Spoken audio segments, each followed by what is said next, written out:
Hello everyone. This week we began reading Tortilla Flat by John Steinbeck. This story is based on a man named Danny and his house and his friends. Although we do not know much about the house or Danny's friends yet, the preface says that Danny's house was not unlike the Round Table, and Danny's friends were not unlike the knights of it. Chapter 1 begins with explaining Danny's story. He had just gotten back from the war, and his grandfather had passed away. Based on the text, he doesn't seem very upset that his grandfather died, even though he later claims he was his favorite grandson. His grandfather left him 2 houses, but he says that he, quote, was a little weighed down with the responsibility of ownership.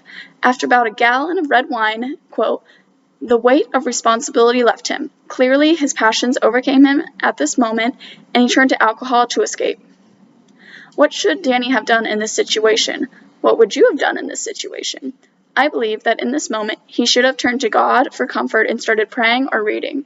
In 1 Peter 5:7, it says, cast out all your anxieties on him because he cares for you. If he would have turned to Scripture for comfort instead of a bottle, he would not let his passions overcome him in the next moments when he gets into 2 small fights.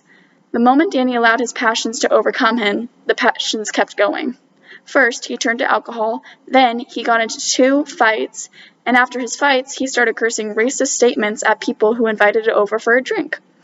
He then started, quote, making gestures at them below the belt, and even smashed a window in anger.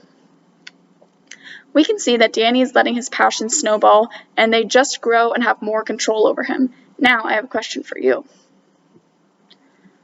What can we learn from this situation? Should we allow our passions to snowball and we lose control moment after moment, or should we stop them the moment we start feeling them overcoming us? Just food for thought. I thought Danny should have lived by the Stoic philosophy, anger does us more harm than the things about which we are angry. This is an amazing way to deal with anger because in the long run, anger doesn't help any situation we're in. It only makes it worse. After he finishes cursing at some people that invited him over to drink and breaks a window, Danny is thrown into jail for 30 days and is basically alone the entire time.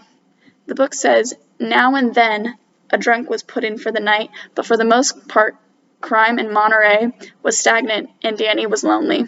We should take this time to reflect where Danny ended up when he lost control of his passions. Alone and in a cage, he was stuck there with his passions in that cell and could not escape.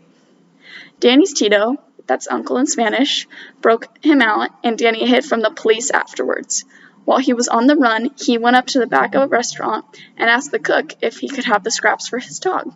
The cook agreed to give him scraps, and while he was packing them up, Danny stole 2 slices of ham, 4 eggs, a lamb chop, and a fly swatter. Danny is exhibiting greed in this situation, a passion that many people deal with in today's climate and every climate throughout history. He is taking advantage of someone and is stealing from them because what they're giving him just wasn't enough for him. After reading about this example of greed, we should look back and see areas in our own lives where we have been greedy and reflect on them. When have you been greedy in your past, and what will you do to overcome the feeling of greediness in the future? In Buddhism, one of the 3 fires is greed, and we all have it inside of us, but it is something that we need to try to put out per se.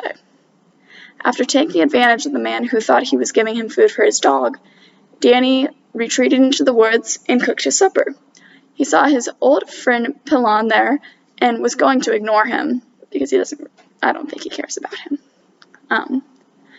But then he saw Pilon, quote, clutch his coat lovingly across the chest. Since Danny thought that it was brandy, he cried out to his friend and pretended that he had been looking for him. Pilon knows he was just talking to him in hopes of getting his brandy, but Danny lies and claims that he doesn't want his brandy, and the 2 old friends have dinner together. Once again, we can see this is another example of Danny's greed and selfishness. After they drink together, Danny and Pilon sit down by the fire together, and after a time, loneliness falls upon Danny and Pilon. Danny thought of his lost friends. In this moment, both people feel such longing to be known and seen and loved, but neither of them truly want to open up to be known, because people have to know you for you to actually feel known. You can't just stick with coffee chat.